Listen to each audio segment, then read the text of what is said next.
హనుమాన్ చిత్రం చూసిన తర్వాత నందమూరి అభిమానుల్లో, తెలుగు ప్రేక్షకుల్లో ఒకటే కోరిక నెమలుతూ ఉంది. అంటే అందరిలో ఒక ఆసక్తి కలిగిస్తా ఉంది.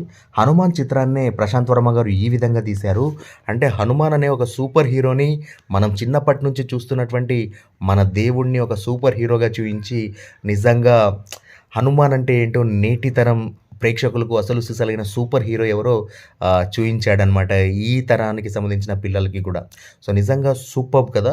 సో, మరి అలాంటి 'హనుమాన్' చిత్రాన్ని తీసిన ప్రశాంత్ వర్మ గారు మరి బాలయ్య బాబు గారితో ఏ కైండ్ ఆఫ్ సూపర్ హీరో చిత్రం చేస్తారు అన్నది అందరిలో ఒక ఆసక్తి అయితే ఉంది. రీసెంట్‌గా ఈటీవీలో ఒక ప్రోగ్రామ్ అయితే వస్తుంది కదా!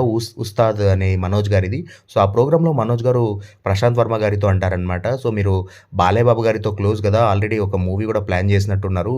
సో, మరి ఆయనతో మూవీ చేస్తే మీరు ఏ కైండ్ ఆఫ్ మూవీ చేస్తారో గానీ, నాకు మాత్రం మీరు బాలయ్య బాబు గారిని నరసింహస్వామి అనే ఒక సూపర్ హీరోలా చూయిస్తే మాత్రం ఉంటది నా సామిరంగా అంటూ ఆయన ఆ షోలో అయితే చెప్పుకొచ్చారనమాట. నిజంగా సూపర్బ్ కదా మరి. సో, బాలయ్య బాబు గారు ఇష్టపడే దైవం నరసింహస్వామి. అందులో నరసింహస్వామి అంటే చాలా పవర్‌ఫుల్. ఆ కైండ్ ఆఫ్ రోల్‌లో ఆయన కనిపిస్తే మాత్రం ఇక అంతకు మించిన బీభత్సం ఏమన్నా ఉంటుందా? Indian box office shake shake అయిపోతదనమాట. సో, ఇది గైస్ మరి ప్రశాంత్ వర్మ గారు మరి ఏ కైండ్ ఆఫ్ చిత్రంతో బాలయ్య బాబు గారితో తీస్తారో అనేది ఈగర్‌గా వెయిట్ చేసే విషయం అనమాట.